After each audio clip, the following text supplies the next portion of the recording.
Hey there, and welcome to the podcast Tiling Connect, hosted by Mark Moskwa. This show is designed to connect people with the best information intended to strengthen the business of tiling. To keep up to date with all the episodes, don't forget to subscribe. Tiling Connect is brought to you by Lux's Grates, the leaders in aluminium drainage, which are UV stable, rust proof and customisable on site. Available at your local tile or plumbing shop. Hey everybody, Mark here from Tiling Connect. Welcome back to the program. Very lucky and fortunate to have another amazing guest join us today. I have David Cullen, who is the CEO of Caesarstone Australia, join us today. David, welcome to the program. Thanks, Mark. Happy to be talking to you today. Excellent, mate. Yeah, look, I'm glad that you were able to give us some time. I know that you've been with Caesarstone for some time. I think 14 years I read earlier. Maybe could be a little bit longer, but I'm sure you'll share that with us. But yeah, look, it really wanted to get Caesarstone on the program. They're a massive player in the building and construction space in Australia, providing engineered stone surfaces. And I know there's been a lot of debate in the last sort of 6 to 12 months around changes in that space with a lot of the products. So I thought, what better time than to get you on to, first meet you and find out a little bit about yourself and Caesarstone and deep dive into some really, really good questions today. Sure. Happy to share our overview and a little bit of our history at the same time, maybe. Yeah, awesome. Love it, mate. Love it. David, look, how about we just start at the beginning? Give us a bit of a background on you, mate. Tell us about yourself and the company and how it's all going. I started with the business in 2010. So a touch over 14 years with the company. We started in Australia around 2000 thereabouts. There were a few containers that arrived from over in Europe early 2000, and we started to build the business. Started to make a dent in the industry in terms of this is a great substitute opportunity, particularly back in those days with marble and granite. This was a product that provided a very low maintenance with inspirational design, and we were able to build on that over the years. We were through a distributor. Actually, in the early days, we were distributed through Harvey Norman. So Jerry Harvey actually owned the distribution business right. up until about 2008. And as I always say to distributors, unfortunately, for better or worse, the better job you do, the more likely you're going to be replaced by a company going direct. And they did a good job back in the early days, but they probably were never going to invest the way we needed to invest from a marketing point of view and from a growth perspective. So we mutually agreed around 2008 that we would go direct. So we went direct. I came on board about 18 months later, and we started to expand interstate, South Australia, Western Australia, building bigger distribution centres, building showrooms around Australia, and taking the business to where it is today. Wow.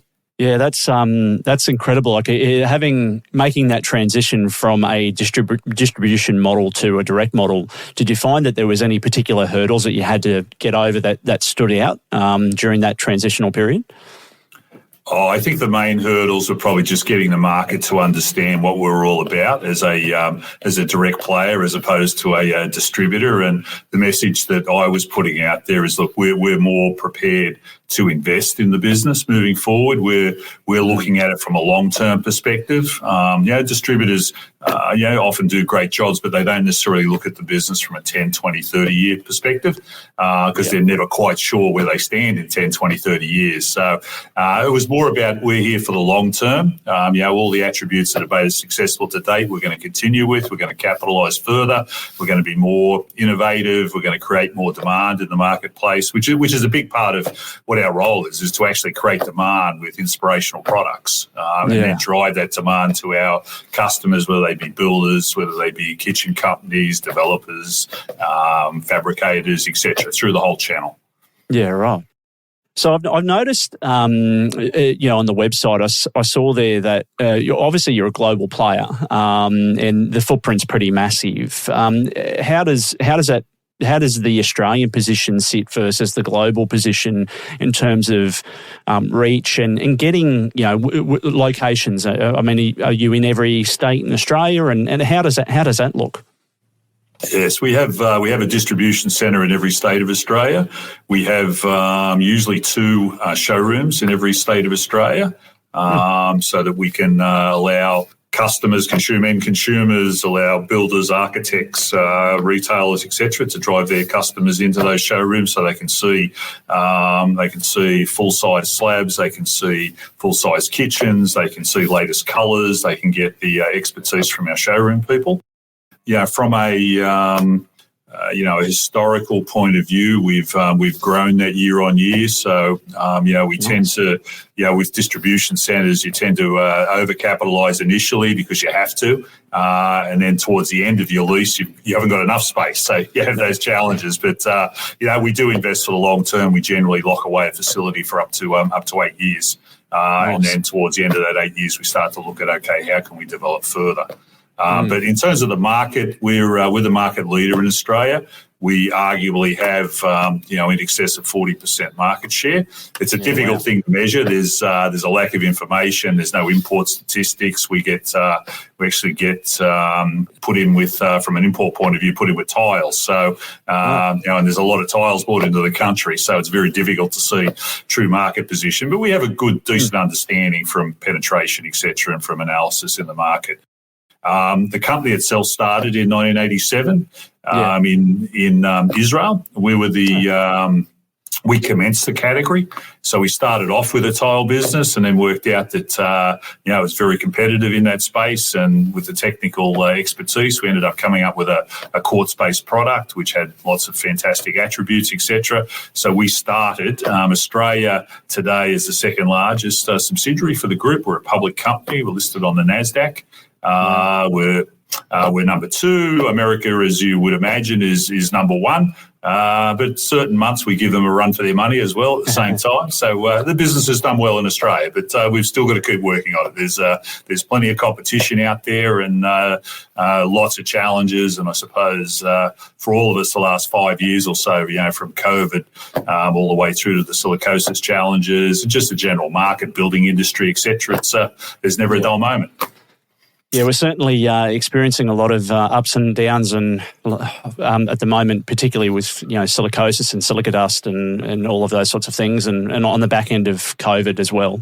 While health and wellbeing and awareness of the dangers of silica dust are incredibly important, I think some of the decisions that have been made have made it incredibly difficult very quickly, and there hasn't been a lot of time to react and be proactive. It's been a very bit of a knee-jerk reaction, I think, in some cases, and that's just my opinion. But I've worked very heavily in that space, in the tooling space, for about 5 years, and there's been a lot of campaigns around trying to protect workers from dust and the harmful parts of what silica dust can do to the lungs, but I'm sure we'll deep dive into that shortly. But mate, very interesting that you guys are giving America a run for the money. I mean, they've 360 million people versus 25. That's a pretty big achievement.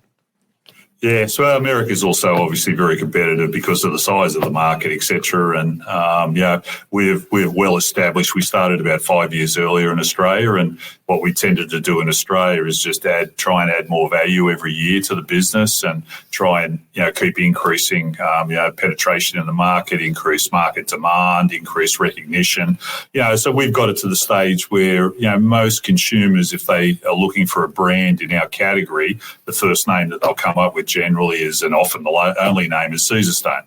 Our challenge always is, and probably more so in the last 6 or 7 years, is it's got more competitive, and China has, as they do, they've increased quality, they've increased their innovation, they've introduced some technology, etc. They get better and better. So, and what we generally find is, whether it's Chinese or other competitors, they normally just copy what we do and do it at a lower price. Which is everyone's got their business model, and that's fair enough. So we have to be faster on our feet and more innovative, and more designs faster, and but those designs have to be obviously inspirational, also something that consumers desire. So we've put a lot of focus on the R&D side of our business and making sure that we've got a product that people do want in their homes. Yeah, absolutely. And David, I mean, look, calling the white elephant in the room for what it is. I mean, in December 2023, the Australian government announced a ban on engineered stone products, which I think officially takes full effect on the 1st of July 2024. I know there were some preliminary bans and things going on. And Australia being one of the first countries in the world to make that sort of ban on a global stage was pretty significant. How has this impacted Caesarstone, and how has the company pivoted its product range to maintain customer supply with compatible products? Yeah, it has been, as you say, it's been a very challenging period, mainly because there's been a lack of consultation throughout the whole process. Unfortunately, there's positives and negatives, but because we're a federation, every state has a say. And every state may react differently. And even up till today, we have no understanding in some states as to what the rules are. There is no regulation. The regulations have not been put in place formally, so we do not exactly know what we're supposed to comply with. And this is effective, as you say, from the 1st of July. We have different transition periods in different states. Victoria, Queensland, there is no transition period. The rest of Australia, except for the ACT, as well, but the rest of Australia, there is a transition period. We have builders that work across and fabricators, multiple states. And so there's complete confusion everywhere. And the one thing we asked for last year, and just to reflect a little bit, 6 years ago, we put a proposal together to have a licensing system in place nationally. And we said at the time that our belief was, and I pulled all our competitors together around a table and said, look, you can see the vibe, feel the vibe that's happening out there in the marketplace. We need to do something more than what we're doing. And, every state in Australia agreed the product can be handled safely. It just must be handled safely. And unfortunately, we've got that 5 or 10% that most industries have where they just don't do the right thing. And that 5 or 10% ends up on the front pages. And as you know, the media loves negativity. So the negativity, started to drive a result. But very frustratingly, we put on a complete license. We spent a year developing a licensing system, which we put on the table, and we were told by the ACCC that they would not allow it to happen because they believed it was cartel activity, which was interesting when the only requirement we had was that the fabricators had to prove to us independently that they were handling the product safely. That's the only requirement we had.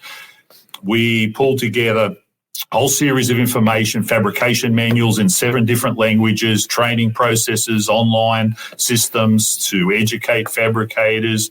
But unfortunately, in their wisdom, the government / ACCC decided we weren't allowed to do it. And funny enough, 4 or 5 years later, Victoria introduced a licensing system. No other state has actually followed. So very frustrating in terms of where it's ended up. And, as we've seen we're the only country that's actually banned engineered stone. No one else has. California's looked at it, and California said what we have to investigate is all silica-based product. And as I'm sure you're aware, tiles have silica, bricks have silica, high-content silica, concrete has silica. There's a whole series of industries with silica to the stage where the Cancer Society actually said there's 600,000 people exposed to silica in Australia per year. There's 7,000 fabricators in our industry. So we're focusing on 7,000, and there's no mention of the other 593,000. So that's our frustration, but it is where it is, and we've had to move.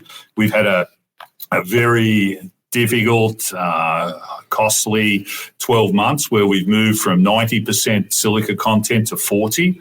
On the basis that we're on the understanding from the government that 40% would be acceptable, a much lower level of silica.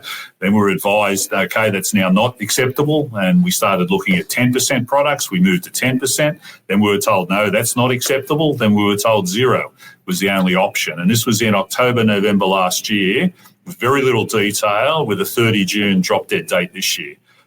So we had to, again, move very quickly and change our entire production, which we've done now. So we've introduced crystalline silica-free product, which is predominantly made up of glass as opposed to crystalline silica or quartz.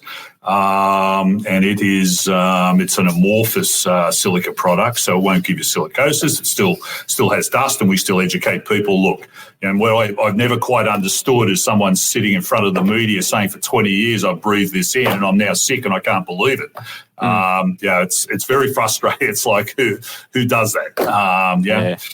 Most of us know, and most of us should know, and we try to educate people, whatever the dust is, don't breathe it in. It doesn't matter what it is, don't breathe it in, wear the right PPE. But anyway, we've moved on and we've invested significantly in our factories. We've introduced a new product. The big positive out of the new product is we've been able to get the majority of the colours to look exactly the same as the previous colours, or within a batch difference, if you like.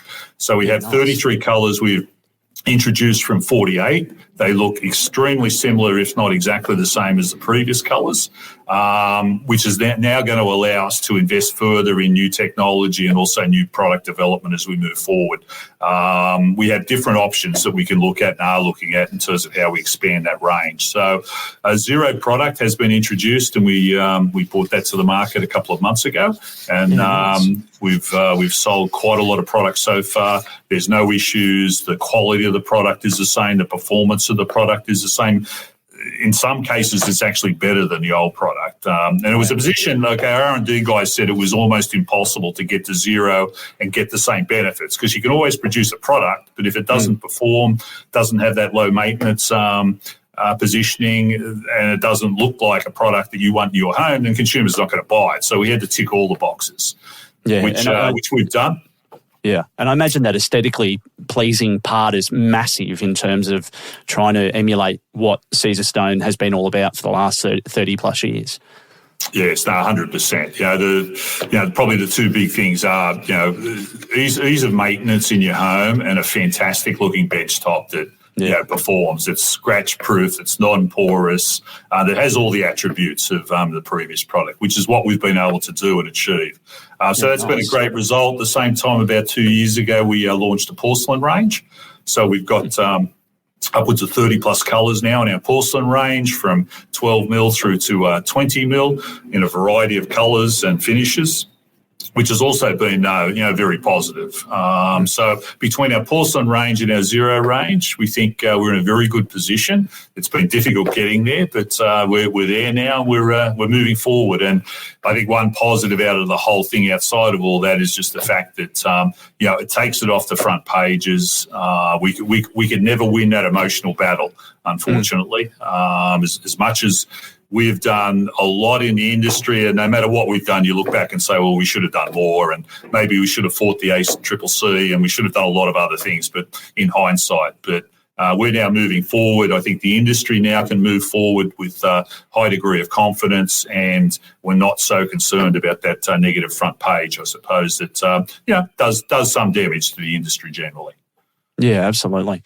Mate, it's a very positive position and steps that Caesarstone and yourself have taken to, introduce a new product that can obviously do all of the same things and look great and be appealing to the marketplace. And you're right, like it's very easy to get caught in that space of, well, look, let's just keep focusing on the rules that have changed, and let's try and stay in that emotional battle where we try and change the minds of the government. But I've never seen in the history of anything happen in the building and construction game where that's actually occurred. So good on you for doing that. And I imagine that all of these wonderful products are in all the showrooms and they can be seen and looked at. Yes, they are. Some of the colours, the newer colours, are just rolling out now, but we have upwards of 20 colours in place, with more colours starting to come through very quickly.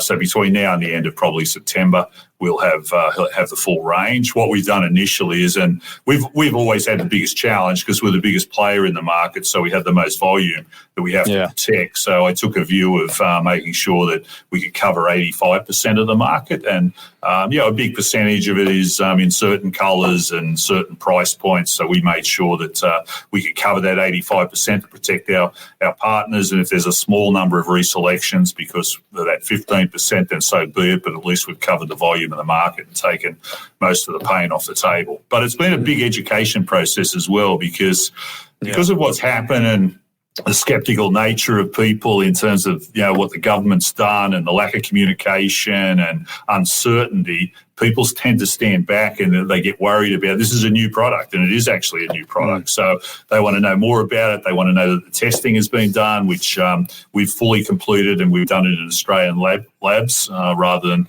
overseas labs, which we've completed in it as well. But we thought it was important to make sure we had multiple Australian labs signing off on the product. That it's got a less than 1% silica base, and the only reason they use 1% is just because of potential contamination if it's with other product. The materials have no crystalline silica in them at all.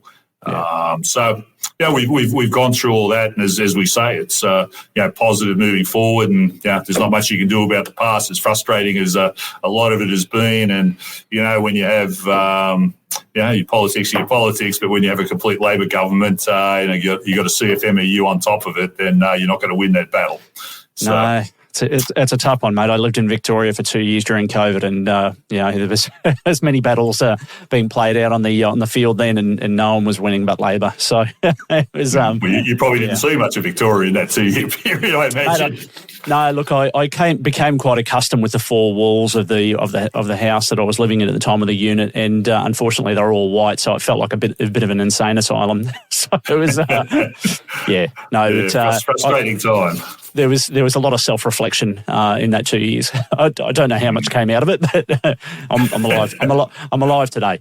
You're still with us. That's good. Yeah, exactly. And the podcast was born, so that was probably one of the great things that's come out of it, which was really good.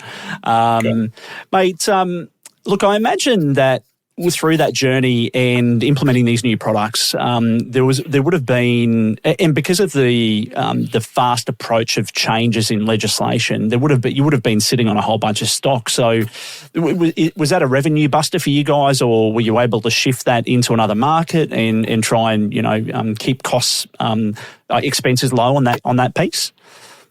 It's definitely been a challenge, and we took a view of trying to protect our customer base at the same time, because there was no way that you could get the new product quick enough to satisfy the market demand.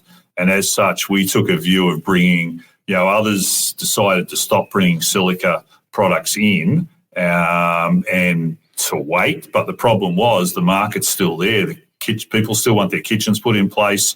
People still want new homes built and, with kitchens. And up until 30 June, we're still allowed to put the silica-based product in. Now, handled the right way, obviously, but because of the fact we just had no lead time from the government, it was almost impossible. And, one of the things I said to the government at the time, going back in October, November, just before the announcement, I said, whatever happens here, we may disagree, but what we need is a consultation period. Get industry around a table, building industry, material suppliers, fabricators, whoever you need to get around a table to thrash out the issues that we're likely to be presented with. And unfortunately, none of that happened. And we're still waiting for decisions in some states. So, it's been difficult from that point of view. We've got till 30 June. Victoria and Queensland is probably more challenging just because there's no transition period. So as of 30 June, the one positive, I suppose, is the fact that from 30 June, we can only sell non-silica-based product in those two states. In the rest of Australia, we can sell silica-based product if it's subject to a contract that existed before 31 December last year. Now, the complications of that are even more intense because the government, some states are now telling us, well, we're responsible to make sure that those contracts exist and that we've got copies of the contracts. Now, the contracts are between generally a builder and a consumer. We're selling to fabricators who might sell to a kitchen company, who might sell to a builder. We're like 3 or 4 parts removed, yet we're responsible. So we're challenged. But generally, from a stock point of view, we've decided to take the hit to some extent. We will move a lot of stock out, well, not a lot, but a decent number of slabs of stone out of Victoria and Queensland, probably into New South Wales, towards the end of June. And then ideally, we're going to be selling the balance of what we got between now and December. If we can't, we will then look at, okay, what other markets do we potentially move it to? But the aim is to minimise that as much as possible and to move through the stock. But, I feel for fabricators as well. Fabricators are sitting there with, hundreds and hundreds of tonnes of offcuts that they can't use. Can't use it.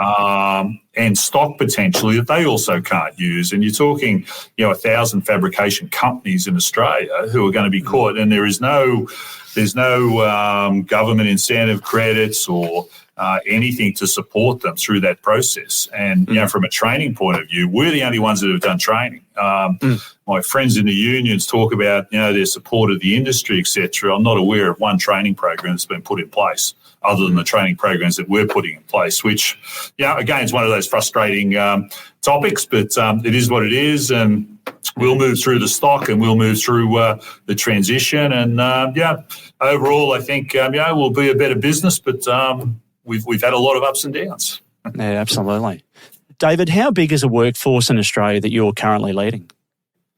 We've got 130 people in Australia. So that's across 5 distribution centres and 8 showrooms around Australia. So it's it's a relatively small number if you break it down state by state. But we got a lot of people who are very passionate about the product, very passionate about the industry and the business. And as I said, I say to people often, I was running Komatsu's forklift business.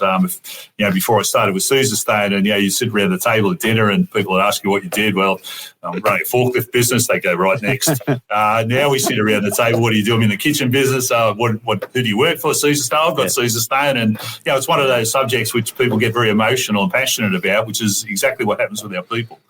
So it's a great industry to be in from that point of view because everyone wants a fantastic kitchen. And, Australia is very different to Europe because our kitchens are much larger. It's the centre of the house and we eat at home a lot. Europe, small kitchens and everyone eats out.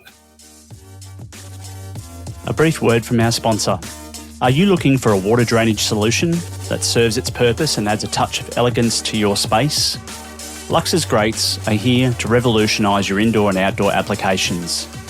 Whether it's a shower, bathroom, balcony, pool or any other area, Lux's Grates is the ideal choice. It's quick and easy installation that you can bang out in just over an hour. Their standard grates offer a classic and timeless look, while the next generation style adds a modern twist to your space. Lux's Grates are made of high quality anodised aluminium, ensuring durability and longevity. Well, mate, just picking up on what you've shared then, talking about a number of 130, it's still a large group, right? And a lot of people in the business. How did this particular topic affect you as a leader, and what did you have to do differently to rally the troops to get, because this is a big change, right? It's massive in terms of a business change. And I can imagine, I've been in sales for 22 years now in the building product space, and I've worked for some major companies, and when culture change happens, people just lose it. They're like, "What? We can't sell this product anymore." So, what did you have to do to bring that together and keep moving in that positive direction? Yeah, it was, as you indicated, it was challenging. And, if you look at what happened before it with COVID, so we had 2.5 years of COVID leading into it. Then we had 18 months of silicosis media, which was extremely negative. And then we had a government telling us that the product was about to be banned with no detail. So people are people, and people get a bit negative, and people were not sure about their jobs. People were not sure about the industry. So what I had to do and my team had to do is to make sure we over-communicated and we were honest. We were working on products. We talked to people about the 40% product, and that was all fantastic. And then all of a sudden that's banned. So we went through so many ups and downs with the 90 to the 40 to the 10 and then to the 0, and then having to produce the 0 on top of it. And then the uncertainty in the industry. Every time someone spoke, and it's, I found it very frustrating, reality, but frustrating. You go and talk to a retailer and a builder, normally you're talking about sales and your value add and your products and innovation. All anyone wanted to talk about was silicosis and what was happening to the industry. So the first hour of your conversation, that's all you spent your time on. And when you're in sales, as you know, it's like you're trying to get out there and do deals and write business and et cetera, and you're not doing it. So that added to it. But we've got a lot of great people, and I think they believed in the brand, they believed in the story, they believed in the transition process, and you just had to keep communicating, which is what we're still doing. Just over communication, be honest with where things are at, where we're going, what we're doing, what we're not doing, what the issues are that we're likely to have, at the same time trying to keep people, pumped up and motivated through the process. So it wasn't easy, and it wasn't easy for anyone in the industry, not easy for my competitors, not easy for the builders, not easy for the retailers. And, I think sometimes, my view is the government forgets how important the building industry and the kitchen renovation industry is to Australia. And that's just left aside, that the impact that this has had has been huge. And no one's really recognised it. And, the government talks about building an incremental 1.2 million houses, which is great on the front pages, but where are the people? Where are the materials? Where's the process? Who's getting rid of the red tape? Between red tape and the cost of building a house, it's about 50% when you look at what you have to do from a regulation point of view and a taxation point of view. So houses can't be built because we have, we had processes 5 years ago, 10 years ago that would take 24 hours to get through with councils and state governments, now take 2 years.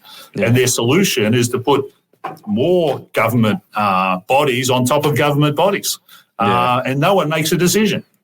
And it's very frustrating because they never quite get the right people around the table to say, well, okay, let's now make a real difference because we need more houses in Australia. And everyone agrees we need more, but it's not happening. We're building less houses now than what we were previously.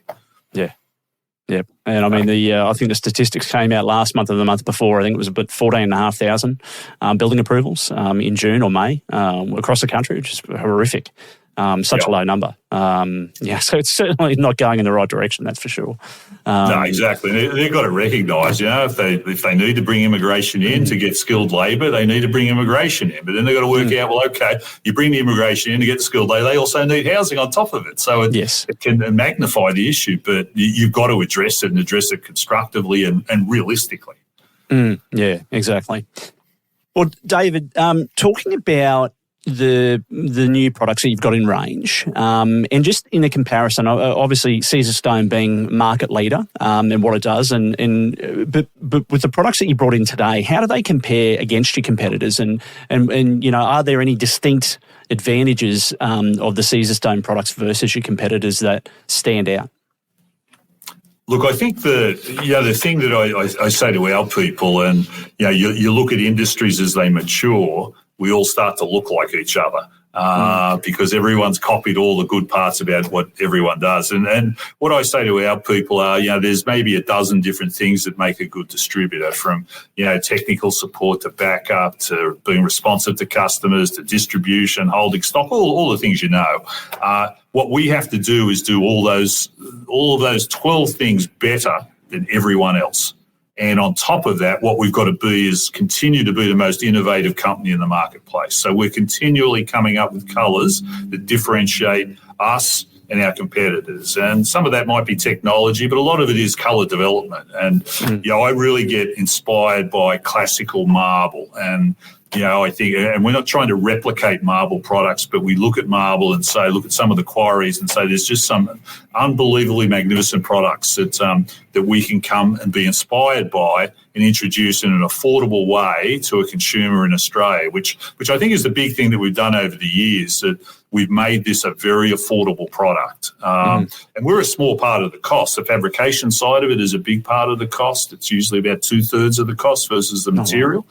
So we've tried to work with fabricators to get their optimization to a place where they can reduce their costs. And that's why fabricators in a lot of cases like dealing with us, because the more volume they put through, the more optimization, the more use of offcuts, the lower their cost base, the more affordable the product becomes. And so we continue to work in those areas. But, I think innovation is the big factor. You've got to be innovative. And we know the window's short. It used to be 9 to 12 months before a competitor would be able to copy our colours. Now it's 3 months.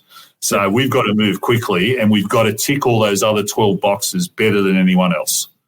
Yeah, Yeah, absolutely. I found that in the tiling industry over the time as well, in the years that I was involved, back in 2003 when I first started selling, ceramic and porcelain tiles, it would be, 2, 3, 4 years before you would see a competitor, try and copy the colour or the style or the aesthetic feel of the product. And I think today it's not much dissimilar. It's probably 90 days before, something might come in from Spain or Italy, and then all of a sudden, there'll be a copy from China that's come in that is just as good, but it's 2/3 cheaper in price. Yes. And that's the challenge, right? Is trying to keep up with the market as quickly as you can to be able to capitalise on getting the best product out there at a really, really fast pace before your competitors start knocking on your door. So, and we, most of us in this industry need to be a little bit like Apple. The only time anyone knows about the new product is the day it's released. Yes. Because the day it's released, it's about to be copied that afternoon. So you've got to give yourself as much head start as you can. And then that's the way we've got to look at it as well. It's not easy to do because you have trade shows and you want to show people your new product. But if that new product's not available for 6 months, you've got a problem. And we see it in the US a lot where competitors will go to a big trade show, a KBIS or whatever, put product up on walls, and before they've even launched it, 5 competitors have copied it and launched it before them. That's just the nature of the business today. So you've got to stay on top of it. Yeah, completely agree. David, just a couple of final questions before we wrap up today. One of the really important topics we're touching on in the past few of our episodes is the environmental and sustainability impacts of manufacturing.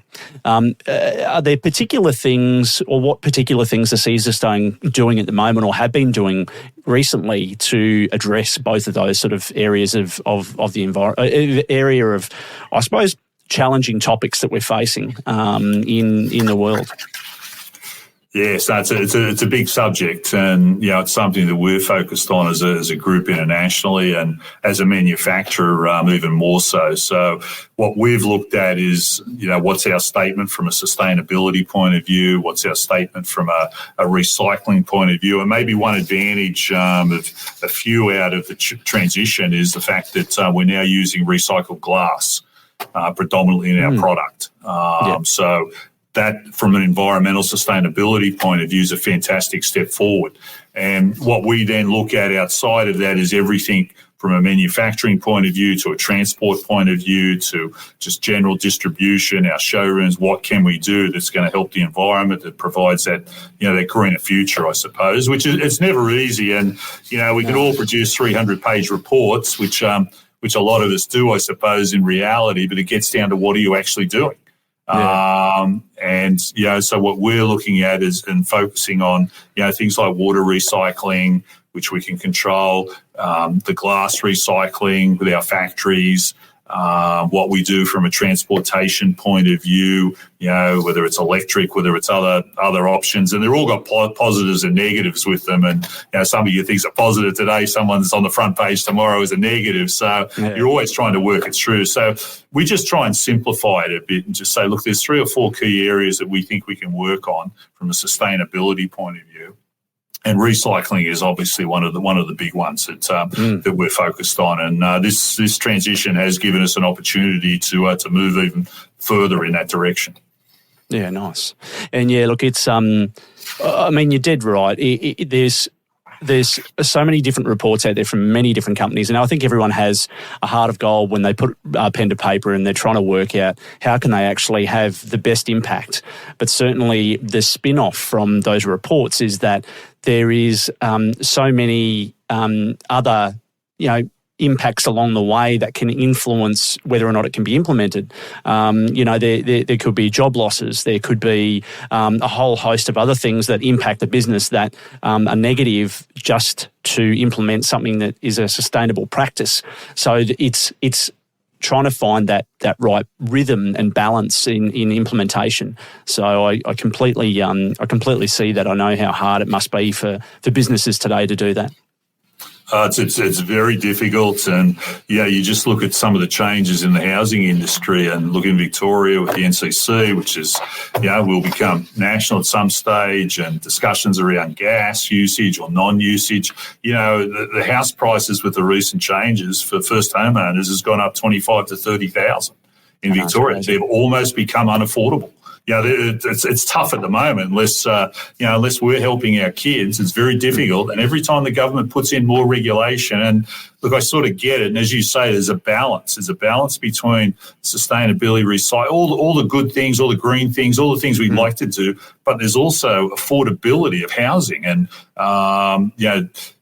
I think we've just taken it too far. 7-star ratings and it's like that's great in theory. But the reality is it makes it more and more difficult for anyone to actually own a home. And if it keeps going, people won't own homes. Our kids will be renting. And now, you look at the renting statistics, and I think, last 3 years or whatever, it's gone up 50%. So that's becoming unaffordable. So where do we go as a country eventually? If you can't afford to rent, you can't afford to buy, and we keep adding costs to the structure. Yeah.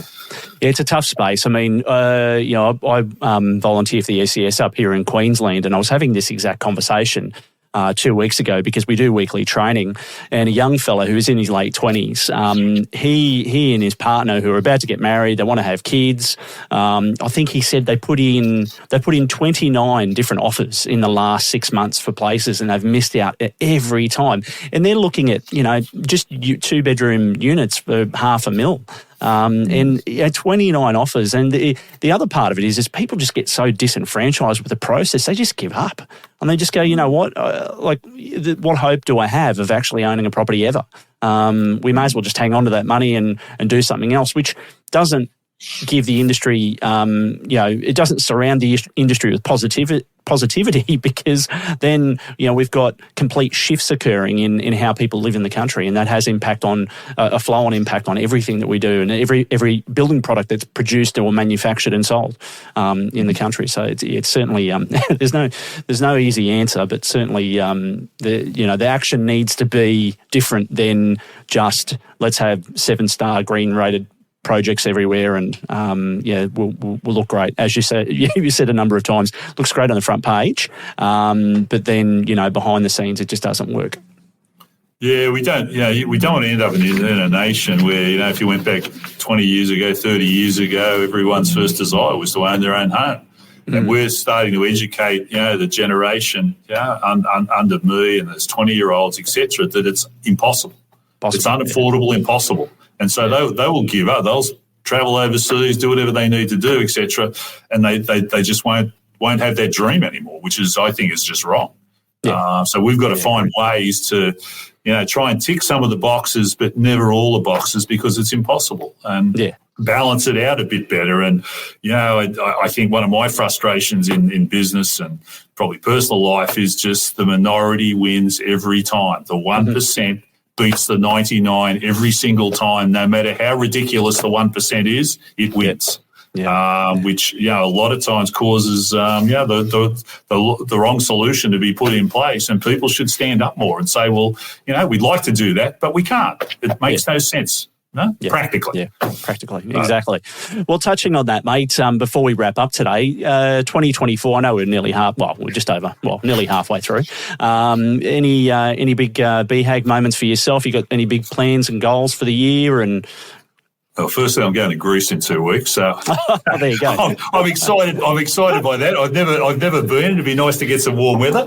Nice. So, from a personal point of view, it's it has been a big few years. So we decided to escape for a couple of weeks, which will be good. From a business perspective, it's getting through this transition. There's going to be a lot of ups and downs between now and December. The building landscape is challenging at the moment, and with everything that's going on, it's made it more challenging. So we just want to make sure that we're in great condition by the time we get to 1 January. We've made a full transition with our products. We've enhanced our porcelain range. We've got our people positive. We've got our people focused. We've got hopefully an industry that's starting to turn the corner sometime next year in terms of the building industry generally, renovation industry, and maybe some positives sometime next year with interest rates, which will help. But we just want to be in a position where we're well geared up to make a big difference by the time we get to 1 January. Just go through the ups and downs for the next 5 or 6 months, which there'll be some, and make sure we're in great shape by 1 January with products and colours and technology that people love. Well, David, mate, thank you so much for being on today. Before we finish, though, we always like to try and connect our guests or guest businesses up and companies up with the community. If people wanted to reach out to you directly and or Caesarstone Australia, what's the best way to get a hold of both options? Yes, go through our website. So caesarstone.com.au. So if they jump on our website, there's a whole series of information about the company, about contact information, about our products, about sustainability, about our new launches, etc. So that's a great place to start. Nice. And then I have a habit, sometimes a bad habit of, if people want to communicate with me, I'll call them back directly. I have no issue with that. I prefer to talk straight up. When we've got issues, we'll address them straight up, etc. So they can communicate through to me through that website as well, and they will get a response. Beautiful, mate. That's fantastic. Well, David, mate, I really appreciate your time today, particularly now that I know that you're going to Greece in 2 weeks, because I know what it's like leaving it to heading away for a holiday. Everything just compounds very quickly, and you're like, oh my God, I've got to get it all done before I get on a plane. But, mate, have a great time. Thank you so much for being on today. I really appreciate it, and really appreciate you sharing the journey that you've been on through, with Caesarstone from the beginning, and then also the latest piece with silica dust and silicosis and the transitions that Caesarstone has made in a really positive way in the industry here. And I'm sure the community will really enjoy listening to the episode and learning more about how the new products work and look in kitchen and bathrooms. All good, Mark, and nice to talk to you, and good luck with the podcast moving forward and with your listeners. Until next time, mate, stay connected, buddy. Thanks for listening to this episode of Tiling Connect. Don't forget to rate and review this podcast. To see more of Tiling Connect, jump on our socials and follow us via LinkedIn, Instagram and Facebook. If you'd like to be part of the show, email us at tilingconnect@gmail.com. Until next time, stay connected.